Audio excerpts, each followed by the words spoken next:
got a little, oh, okay, we gotta wait a little bit because it always cuts off. I think All we're right. good. Hello. Welcome Hi.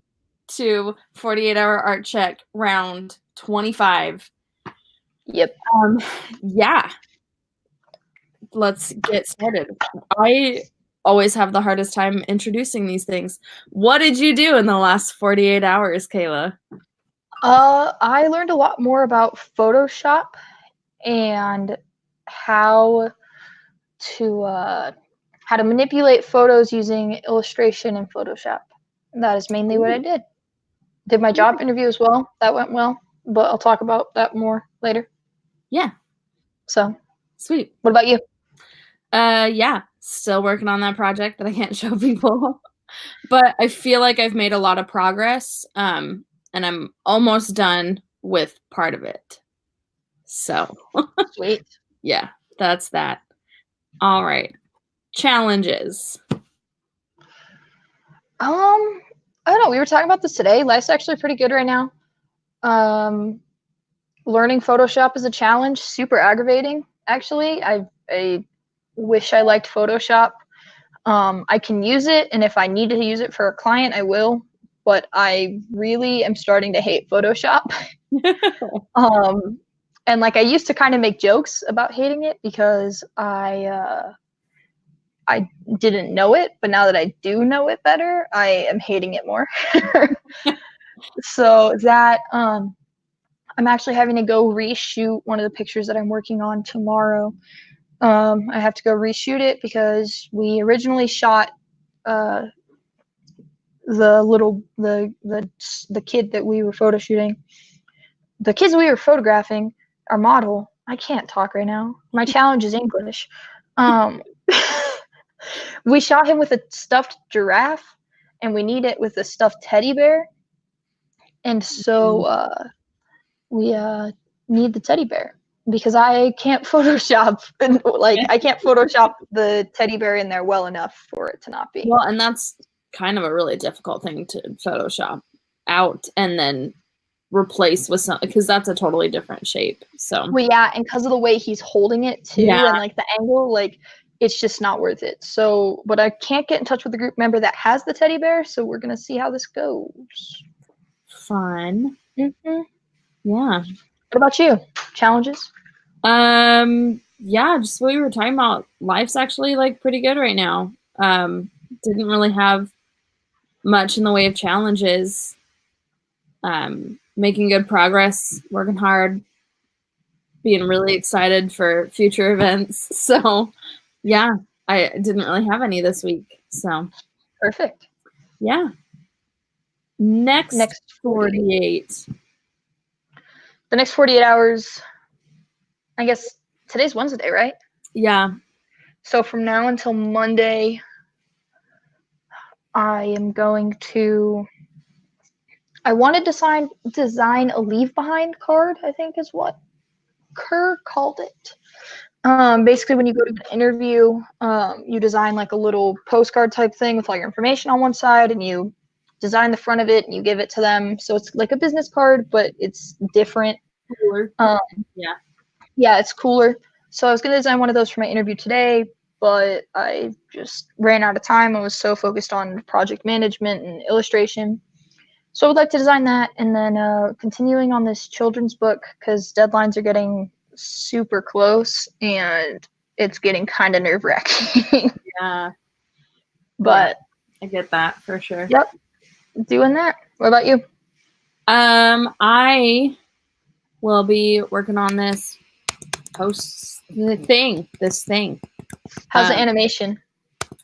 Yeah, kind of forgot that I committed to doing that until like I hit go live and I was like, oh right, I said I was gonna do that. So I'm gonna write that down and then work on that as well. Since we've got until Monday.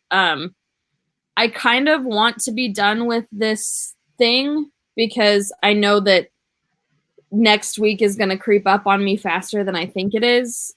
And so I want to be able to have it done so I can get I want to have the design done so that I can get the product done so that I don't have to worry about it once I leave on my trip.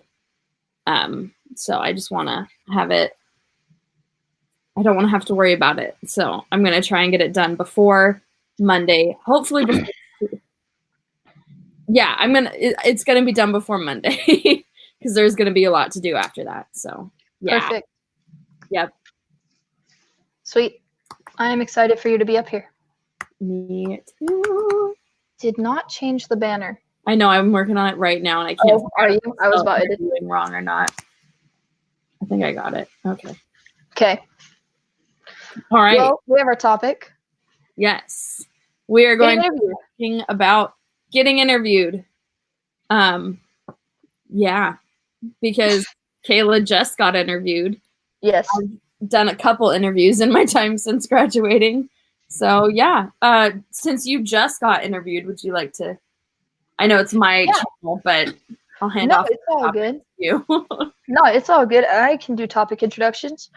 The reason, I mean, I'm the one that kind of had said like, oh, we couldn't really think of anything to talk about. And I was like, well, I just got interviewed and I have to go to another interview so we can talk about that. So I guess I kind of want to talk about it a little bit selfishly. But yeah, I went into this interview this morning. And it's one of those things where like I've never been interviewed for a design job. And so being interviewed for a design job was really interesting because you get asked, tell me about yourself, which is the title of this video. And we did that kind of because it's also the worst question you can be asked in an interview, but you always get asked it. You will always get asked it. And like, it was interesting because the way that the guy asked it was like, he told me a bunch about himself too. So it was like really nice because it was like, okay, I'm going to tell you about me. Then you tell me about you. And he was kind of like, well, that's all like the fun facts about me. What about you? And I was like, I was like, fun facts about me? Okay. And I was just like, you know, like, I feel like a safe bet is to kind of start off like, oh, I'm from here because like everybody, like he told me where he was from. And so I was like, oh yeah, I'm from here. And I went to college over here and then I transferred and I became a visual major. But the thing is then like, you don't want to be like, oh, this is my family, or like, oh, here's my backstory. Like you want to kind of you want to like tee them up so this way they can ask you questions about everything. Yeah. And so I went on talking about how I do a double emphasis with a module and like my background and the fact that I've worked with clients and how I'm a lab assistant. And so I see the programs get broken in ways that not most people do. And I have to learn how to fix them. And like talking about the fact that like I know HTML and CSS. And I was just like talking about all of this stuff that I do. But at one point I was sitting there and I was like, do I sound like I'm bragging? And I just got like super self-conscious because like when you're talking about all these skills that you have, it's really hard not to be like, I'm bragging right now. Like this is awful. And so it was kind of nerve-wracking. Because after I finished, I was like, yeah, that's a little bit about me. I was like, this is me. And he was like, I have quite a few questions about everything you just said. And so we just talked a lot about it. And like I showed my portfolio and presented it. He was like, show me some of the projects you're most proud of. And I was like, cool. Here's my animation. Here's this sticker that I made with your actual agency. And like, here's this style guide that I made and all that stuff. And like, I'm recapping this interview, but this is why I'm recapping it. It's because like, while you're getting interviewed, you're there to like show yourself off and to like, this is why you should hire me. This is why I'm the person that you should hire. These are my qualifications. Because you can sit there and know that you're qualified for the job, but if they don't get that across, then like, what's the point? Yeah. Of going to that interview, because they need to know it. You can't just sit there and say, oh yes, I'm qualified. Like you have to be able to show it. And it's one of those things where it's like you have to be able to show it in every single aspect. I wound up sitting out there by myself for probably about 30 minutes in this waiting area because I got there early, obviously. And so I got there about 30 minutes early. I went up sitting out there in this waiting area and it was like, are they watching me right now? Like, like the second that you walk into the door, you're being interviewed pretty much because they can see you. Because in this office, have you seen the soapbox office? Yeah. There's just windows Yep. everywhere. People can see you, and you're like, "Hi, I'm just sitting here." So that was a lot of information, but like I kind of wanted to talk about that, like not particularly that interview because I know it went well, and like I'm not here to talk about that, but like that's my experience with it, and so kind of just like presenting that and saying like, what are your thoughts? You know, what do you do when somebody says, "Tell me about yourself"?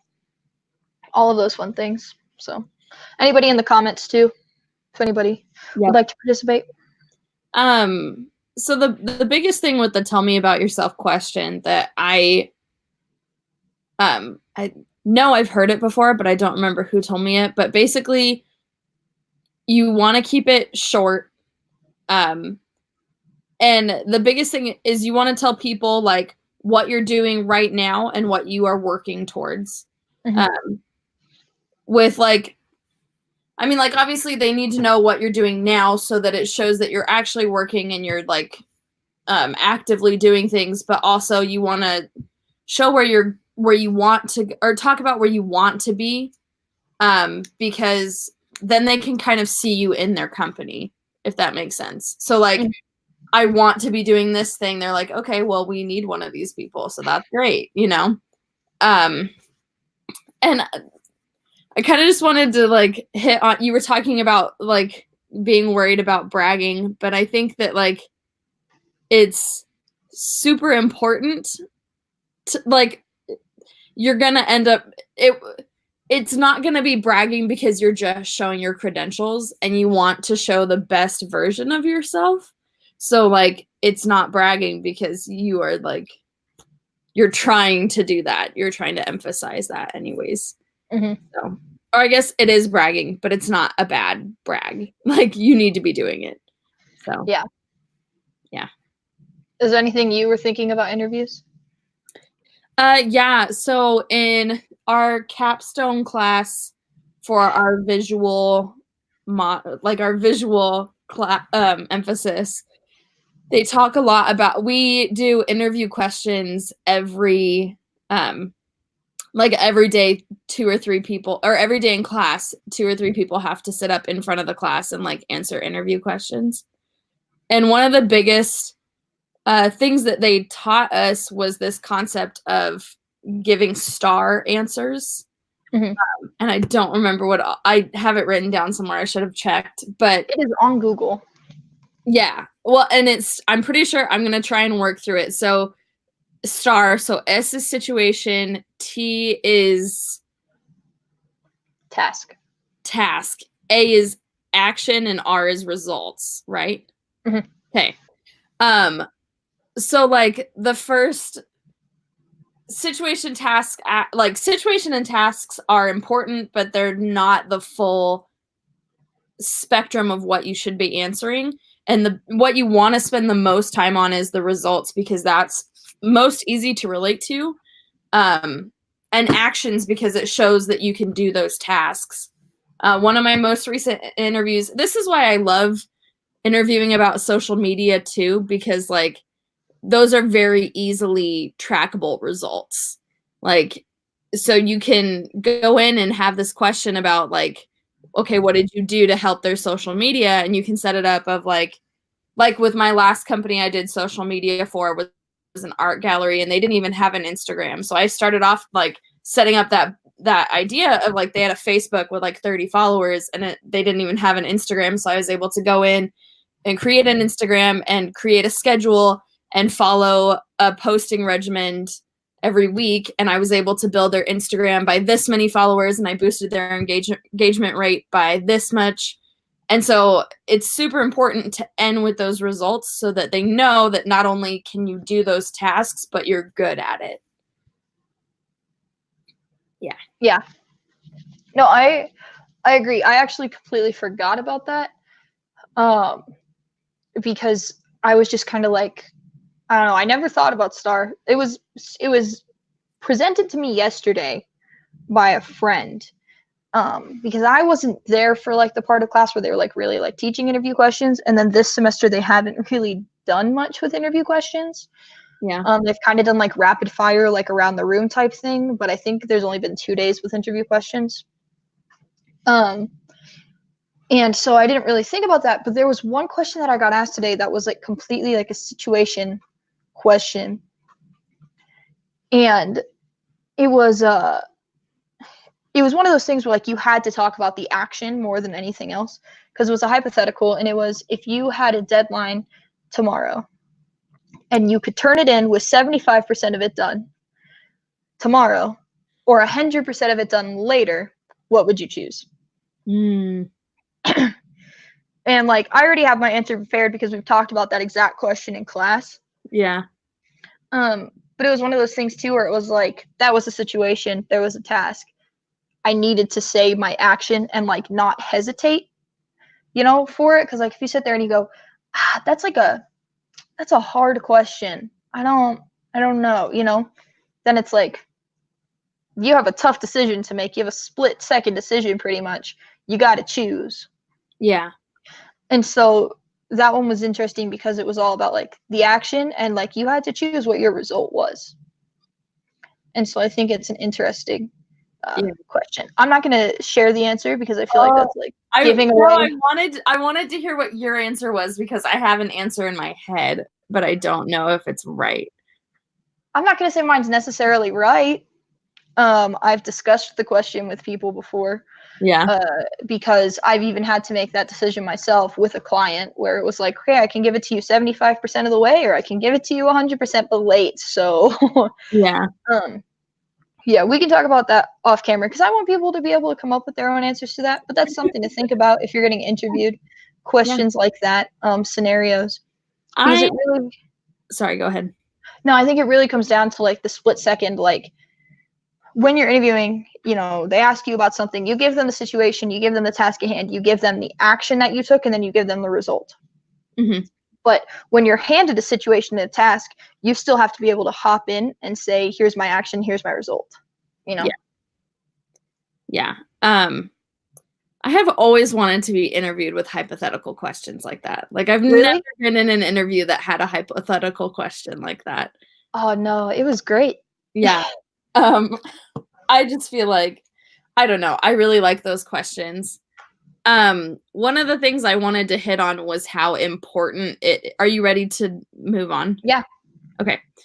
One of the things I wanted to hit on was how important it is to research the company and the position before you go into the interview. For instance, I've done a lot of thinking about this interview because it was one of the jobs that I didn't get. And this was on me. It was 100% on me. They asked me a couple questions that I just had no idea how to answer. And if I had really thought about it, I would have been able to look it up.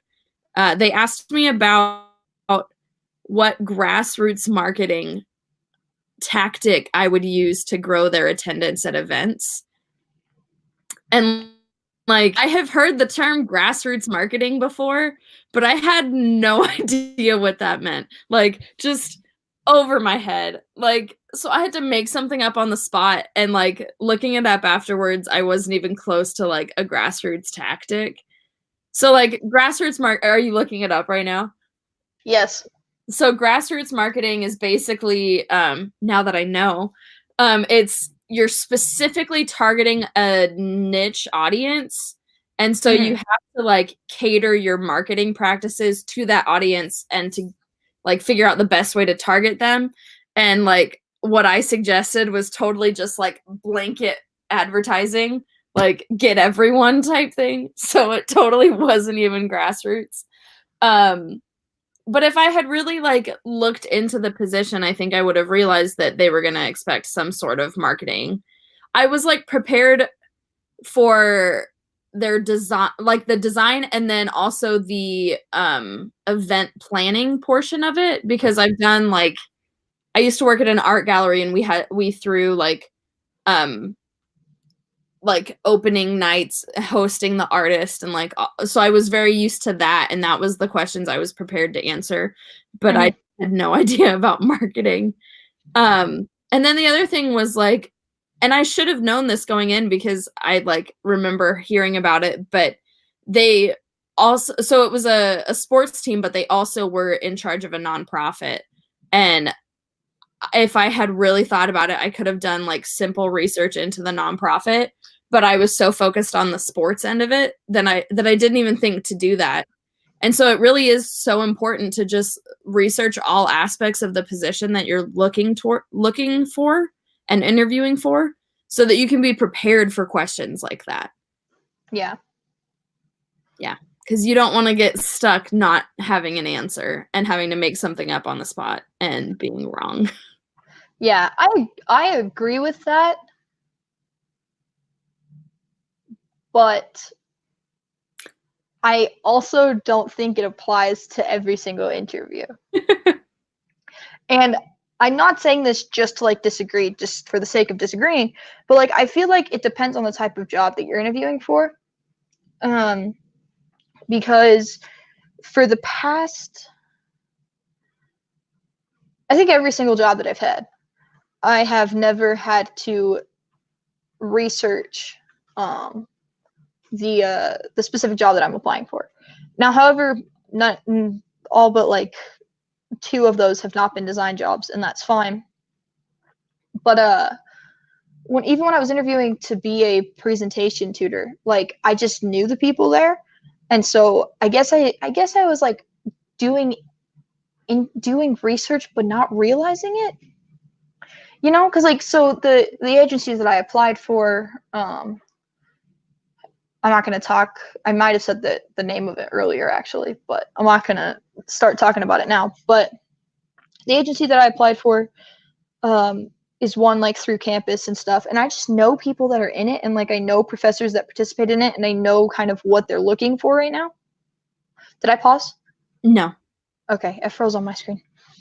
I kind of know what they're looking for right now. And so that was nice because it was like, I didn't exactly tailor my my stuff to them, but it was more so like, oh, I actually am what you're looking for, so I'm going to kind of narrow down on this. Yeah.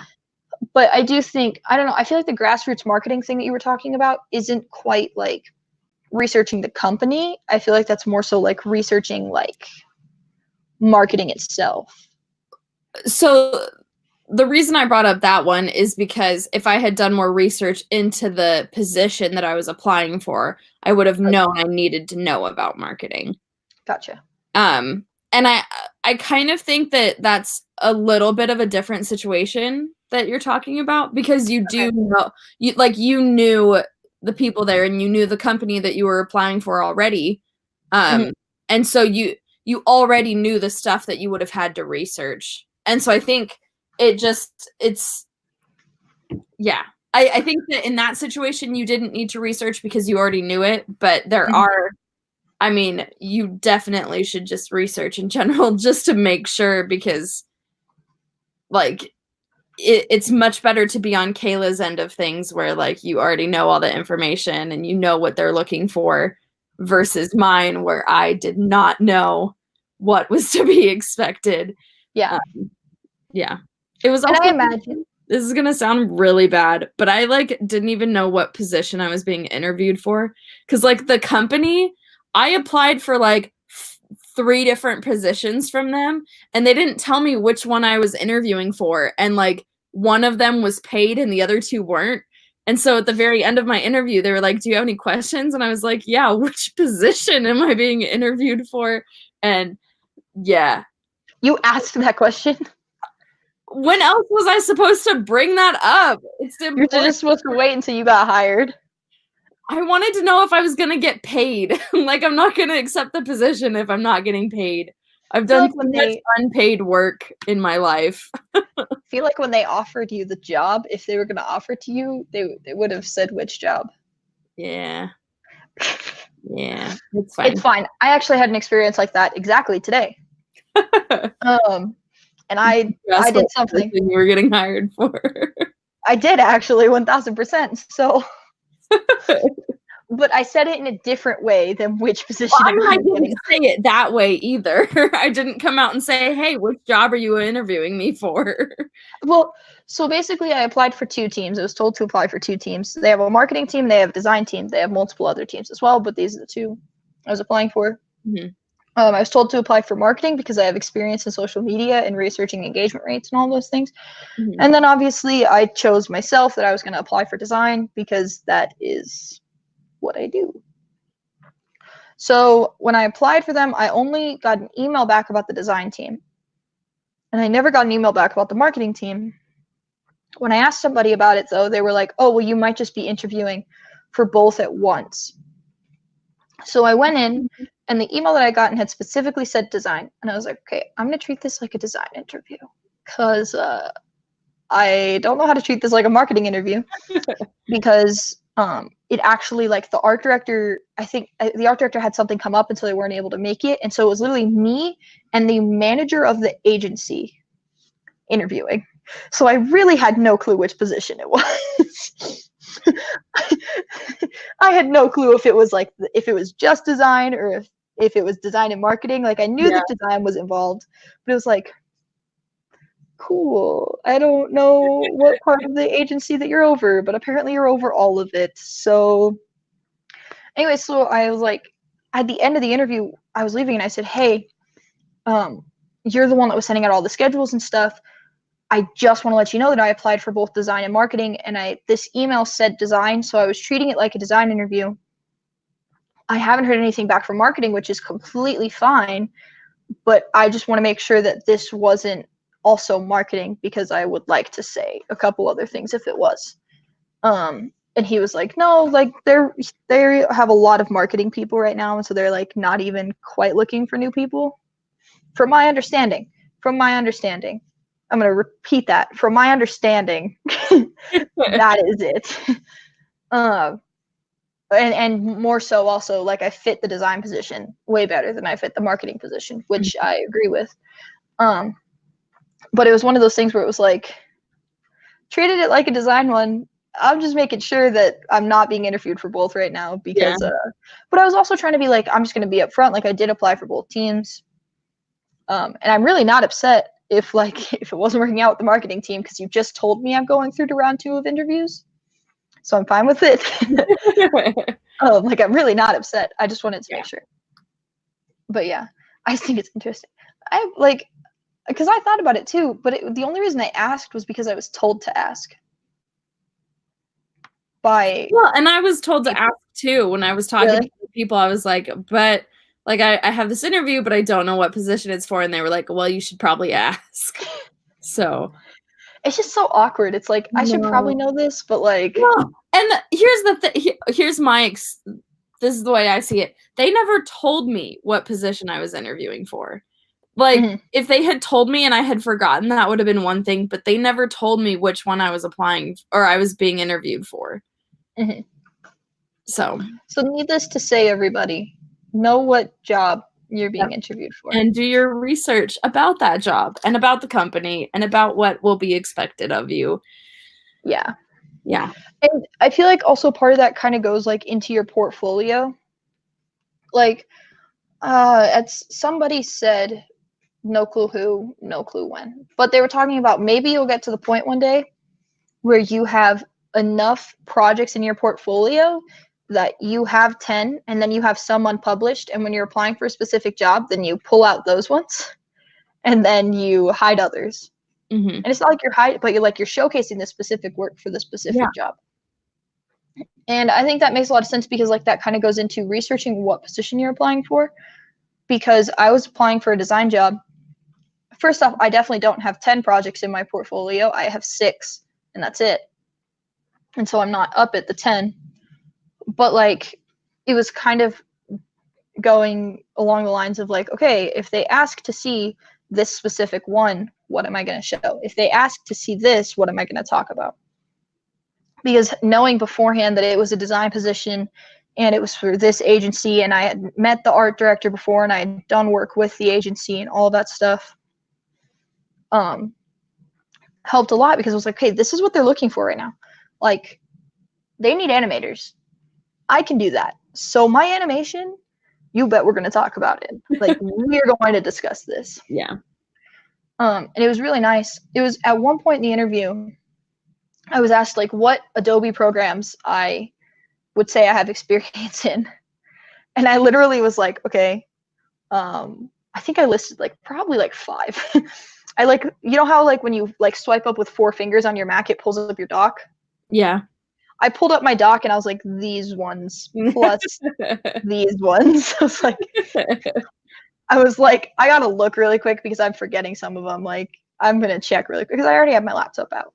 Yeah. So I swiped up and I was talking about that.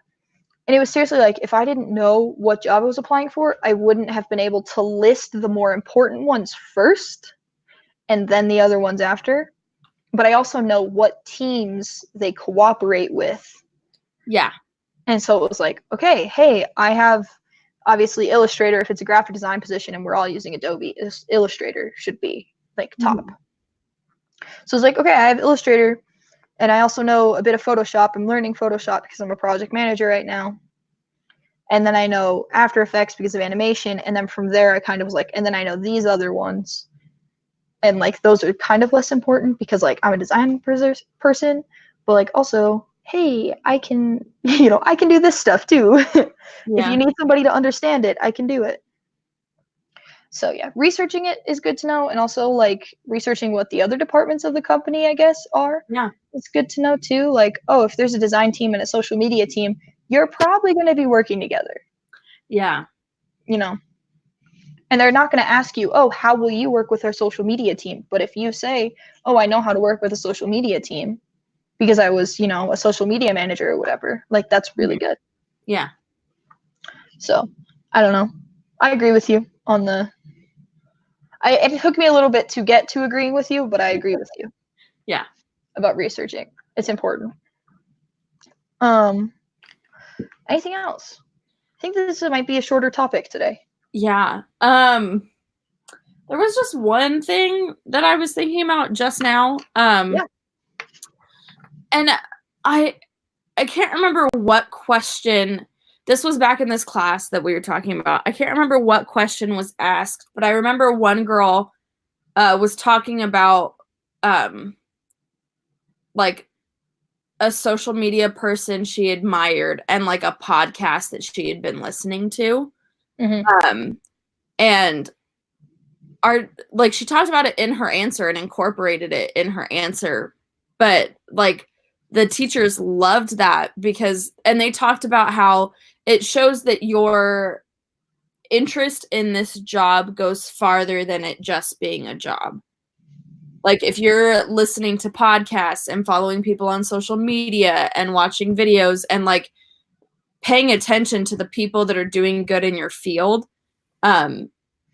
if you're able to talk about it and communicate about it, it shows that it's more than just a job. It's a passion. And so I think that it's something I've been trying to work on since that time because like I am really interested in podcasts about it. And like I follow people on social media, but I am terrible about names.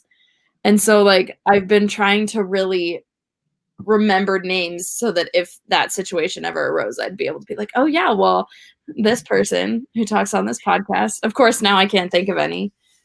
But yeah. What's his name? You are a storyteller. You are a storyteller, Brian McDonald. I really hope that's his name. Now I'm like second guessing myself. That sounds extremely familiar. It's Brian something. Brian something with an M.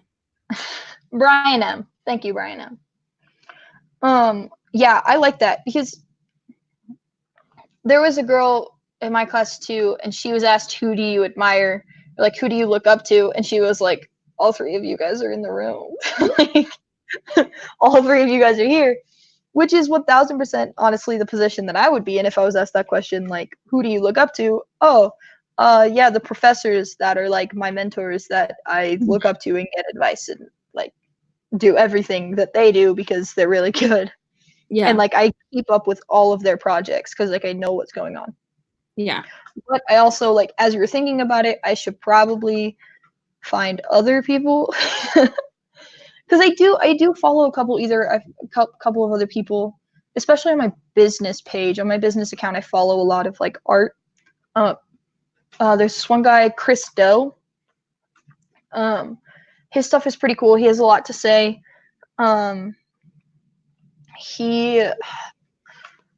I can say his name, but right now my mind is blanking on what he does, except for one very specific thing that he has said, and I'm not gonna say it because I don't even remember the context. But I follow his Instagram, and his stuff's really cool. I've been trying to follow like a bit more animators and stuff, but it's interesting because I feel like it's hard to be like, oh, this is somebody that I want to be like when you don't know them.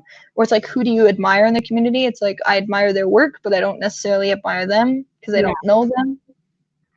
And so I think it's interesting because like all the people that I admire in the art community are like the professors, and then from Kerr's Artcheck, Joshua Kimball and Scott Cirkland, they do amazing things, and I love seeing all their work and stuff. I follow both of them on Instagram and Twitter, if they have Twitter, and like all that stuff, you know. Like if any of those 5 people have Twitter, I'm following it. If they have Instagrams, I'm following it. Just because I love seeing their work and stuff. And I feel like it's interesting because like that's like a really good answer, except for when you're being interviewed by one of them, probably. Yeah. Because then you're like, or it's a great answer because then it's very flattering and they're like, oh really, tell me more.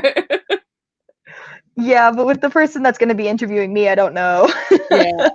It's like, you and everybody that you know. But yeah, I don't know. I'd like to get more into it. I need to listen to more podcasts, I think. My issue with podcasts, listening to podcasts, is that I listen to them while I design. Yeah. And then I never listen to them. I never actually know what they're saying. Yeah. Ever. I listen during like downtime when I'm not working on anything at all. Like when I'm washing dishes or you really like washing dishes. I can't think of any other downtime activity that I do where I listen to driving. There we go. I listen to them while I'm driving. Gotcha. Or when I'm like cleaning the house.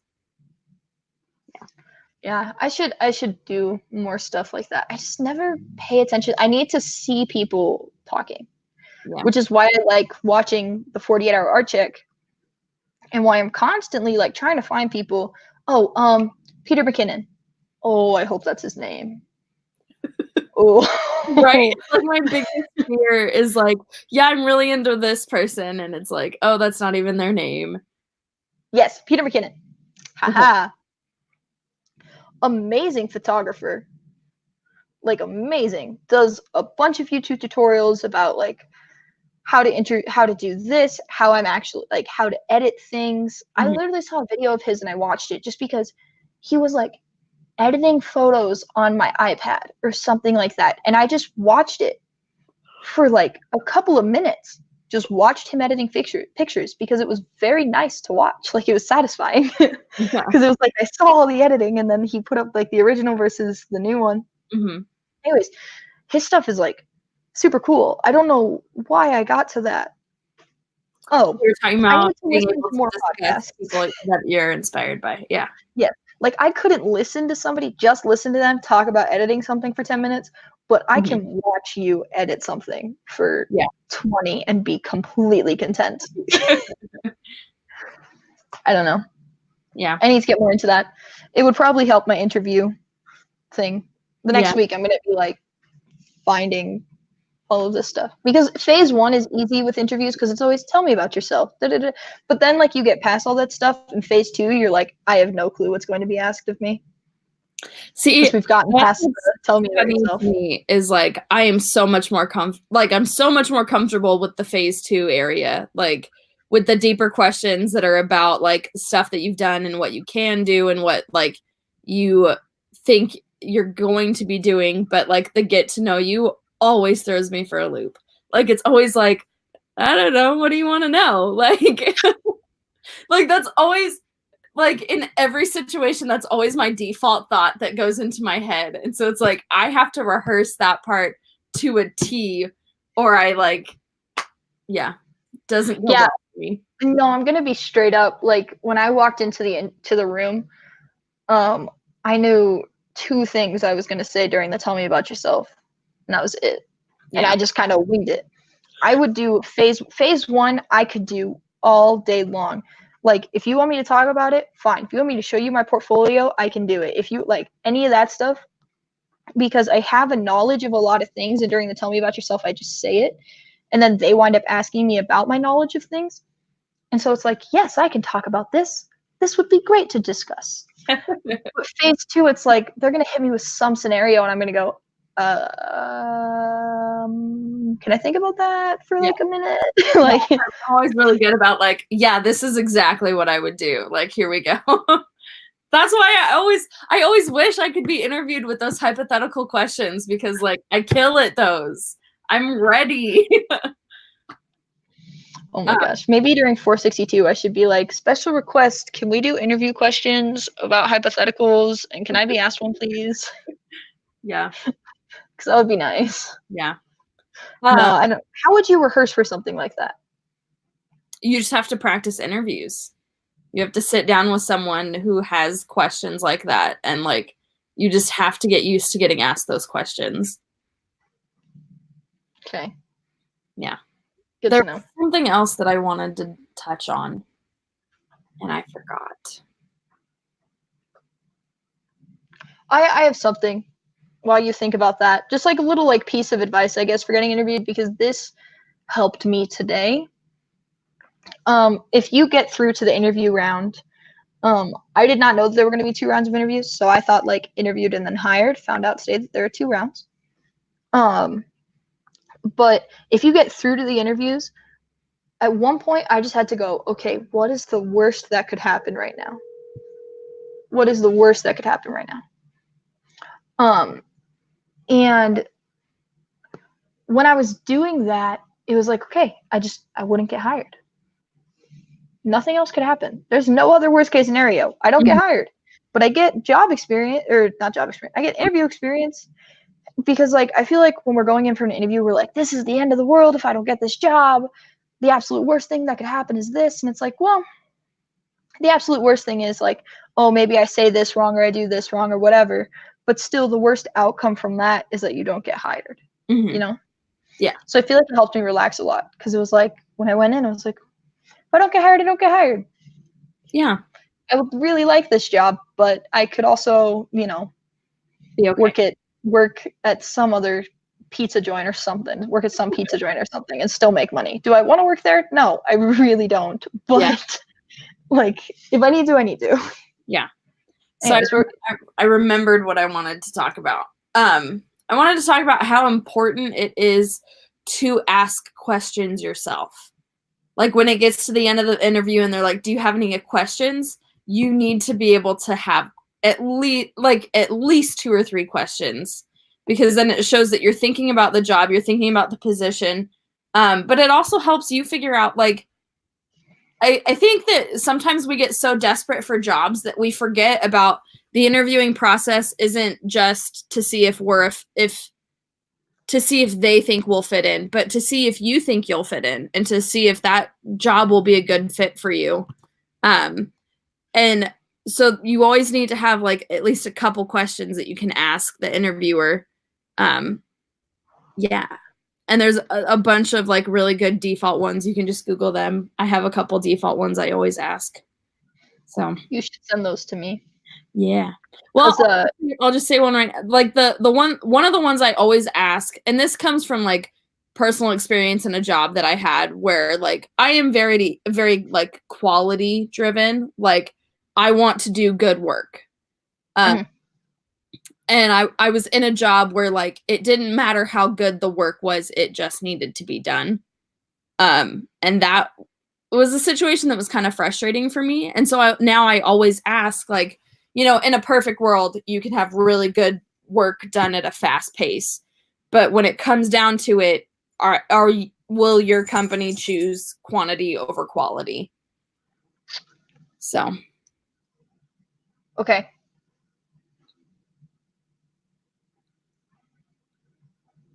Okay. Makes sense. Yeah, no, it makes sense. I'm thinking about the question. Yeah. And if it was like flipped on me, if someone was asking like, would you like kind of what we were I'm curious about your answer earlier. So this is the answer that I have kind of come up with it to like settle myself. If like the situation was presented to me that like you have a deadline, you're not going to finish your work in time, so do you do less quality work to meet the deadline, or do you do better quality work and miss the deadline? And I kind of always take the loophole option of, you know, I would talk with my superiors to see if this is a soft deadline or a hard deadline. If it's a soft deadline, then I'll take longer to do the better work. If it's a hard deadline, I will bring someone on to help me with the project at the last minute to make sure that we still have good quality work done by the deadline. That is exactly what I answered today. Yeah. That is exactly what I answered today.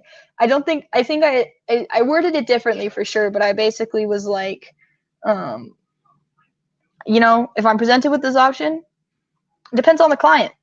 What does the client need? The client needs it done right away. Okay, I will stay up until midnight and try and get more than 75% done.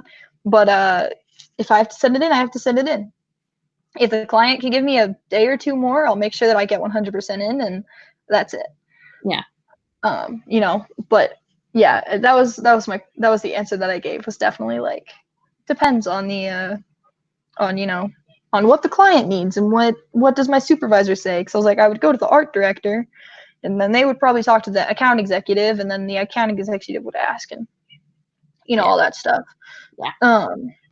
But yeah, I think that's interesting that you turn that question on them. So when I did not have any questions for my interviewer today. Yeah. But also the only reason I didn't is because like we talked so much about the job itself that it was like there wasn't any questions that I could think of. Like they had already, because I was gonna ask, well, what type of clients do you guys have? And he just told me. Like he was like, these are the clients that we have, and this is actually what we're looking for. Because like towards the end of the interview, it was more like, yeah, you're definitely like moving on to round 2. So like I'm gonna tell you stuff. And less like formality kind of thing. It was like, yeah, these are the clients that we have. This is why your skills are going to come in handy if we do hire you, kind of thing. And so it was seriously like, I didn't have any questions left. I just kind of was like, no, I really don't have any questions. Like, I appreciate the interview and all of that stuff, but yeah. I'm pulling up some more of the questions that I was looking at. One of the other ones I've always heard to ask is like, what is like an average day like? Like, what are the expectations that I would be expected to reach on a daily or weekly basis? Because like it kind of gives you a handle on, you know, like what their expectations are, and like you'll be able to gauge whether or not you'll be able to meet them, but also like it helps you get a little bit more personal with the interview person, because like if they're like, oh well, like I don't really know that, like that would be this, so you can tell that like, okay, this boss isn't as involved with his workers as like I think he should be, or like whatever, stuff like that. But also like, oh, I just lost the thought. I had a good one. This keeps happening tonight. All right. I'm waiting. I know, because I know as soon as you start talking, it's going to come back. Would you like me to start talking? Hold on, I'll get there. Oh no, it was another question. The question was like, ask the person you're interviewing with like how their rise in the company was, I guess. That's not the right way to ask it, but like, how did they get to the position that they are? Because like people love talking about themselves. So that's always good. No, that's true. And also it shows you if you have options to progress or not. Yeah. Ooh, there goes my light. I agree. I just think it's interesting because like it definitely depends on the interview too, because like all the questions that you're saying to like for me to have like for people to have asked, I know all the answers, and it's not because I asked them. Yeah. It's just because like it was part of like the natural conversation. Mm-hmm. So I do think that if you're at the end of the the interview and you don't know some of this information, you should 1000% ask it. But you know, also like if you're in a position where it's like you literally answered every question that I have thought of, you know, it's not like necessarily bad to leave. Specifically because if you have had that point in your conversation, like you know how they rose in the company, you know what your average day is going to look like, you know X, Y, and Z, you know all of this information already. Because your interview conversation has gone that direction. Like I feel like you're pretty good to leave, you know, instead of just trying to be like, yeah, I have a question, and it's just some random question that you think of, you know. I mean, like I've just always been taught that you should like ask questions. And it kind of goes back to like, sorry, I thought of another question that you should ask. And it like goes back to like having done your research. So if you have done your research, you're able to like ask questions about different parts of the company. And so it ties back in and it shows them that you have done your research, which is super important. But like, I just have always been taught that you should ask questions because it shows you're more invested than, I don't know. No, I agree with that. Like, I agree that you should ask questions. What I'm saying is, like, if they've already asked every question that you have prepared, it's better to just leave than to try to come up with a question that, like, is just going to waste time just so you can ask a question. Mm-hmm. Because that's the position that I was in today, where it was like, I got to make a split-second decision. Because every single question that popped into my head, I was like, we already answered that, we already answered that, we already answered that. We've already had all these discussions, and so I don't know what to do. And it was just like one of those things. It was like, I should just leave instead of trying to come up with a question right now. Yeah. Because the conversation, if we've answered all of my questions already, that's like a good sign. But my point is that you are correct. 1000%. I agree with you. I agree with you. Just in my opinion, it's better to, if all of the questions that you have prepared have been answered already, it's better to just leave than try to come up with a question for the sake of asking a question. Yeah. So, but I feel like that's a lot of things, you know? If you already know all your information, it's better just like, you know, leave out the question. But yeah, that's kind of, I don't know. That's all my thoughts on it. What about you? Yeah. Is everything? Yep. Okay. Well. Oh, sorry. One last thing. So important to like say thank you or send like what you were talking about earlier with your postcard. It's so important to like send an email or a note or like a postcard or anything that like 2 or 3 days later puts you back in their minds. Like it brings you back to the top again. And but also like it's just a really good thing to say thank you for interviews. But yeah. Highly recommend. I need to do that. Yeah. But also, like, by the time that I would email them back, they would already be emailing out stuff for round 2. I'll figure it out.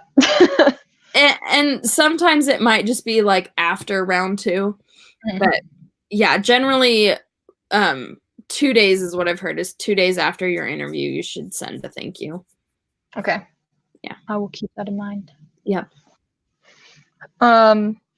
Yes, saying thank you, which I mean is at the end of the interview. So I think it's perfect that it's at the end of our podcast. Yeah. Or live stream. Yeah. Yeah. Cool. Perfect. All right. So if you want to see my stuff, this is my Instagram username. And then I also have a website that's down in the description. And I also have a Facebook and an email down there. So check those all out. If you want to see Kayla's stuff, this is her Instagram. She also has a link to, your website is not in my description yet. So, well, it looks really cool. She does have a website, but it's not in the description, and it will be next week. Yeah, so this is her Instagram. This is her Twitter. She's got there's a link to her YouTube channel, which you should go subscribe to because that is where we are on Mondays. So, yeah, that is that. Anything else you want to say? Nope. Follow my Twitter to get a link directly to our YouTube video every single time. Yep. So. All right. Bye. Bye.